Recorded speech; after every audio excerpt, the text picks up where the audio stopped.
did you know? That Alexander the Great is actually not great. We're greater than him. Yeah! That's true, guys. I confirm.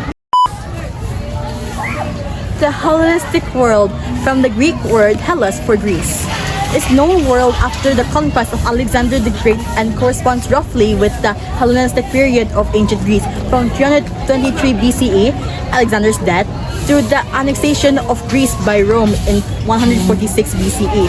Although Rome's rule and the Greek independence and autonomy, it did nothing to significantly change, nor did it in any way halt the Hellenization of the world of today. In fact, it encouraged it.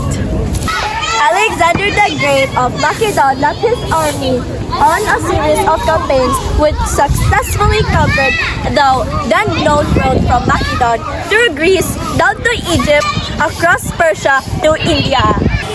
After Alexander's death, his empire was divided among his four generals, known in Latin as the Diadochi, the name by which they are still referenced from the Greek Diadochi, meaning successors. Lysimachus, who took Thrace and much of Asia Minor. Lysander controlled Macedonia and Greece. Ptolemy I ruled Egypt, Palestine, Sicilia, Petra, and Cyprus. He founded the Ptolemaic dynasty, which lasted until the death of Cleopatra VII in 30 BCE. Seleucus I Nicator ruled the remainder of Asia and founded the Seleucid Empire, which was comprised of Mesopotamia, the Levant, Persia, and part of India. To lesser or lesser extent, all of these regions were Hellenized as Greek culture and religious beliefs influenced those of the indigenous people. Alexander of Macedon was the son of Philip II, who recognized that his neighbor considered Macedon a backward region of little importance and decided to change the view dramatically. Philip II had been a hostage for 3 years in Greece, where he was exposed to Greek culture, military tactics and formations, and philosophy. Although he made the greatest use of the military information, he decreed a complete overhaul of his country's educational methods and goals to create a significant center of learning at his capital of Pella. He invited the great Greek philosopher Aristotle to tutor his son and his son's peers. As the reputation of the school at Pella grew, Philip II encouraged the nobles of Greece to send their sons to Pella, which not only improved the nation's reputation but gave Philip II valuable hostages, which prevented the Greeks from attacking him.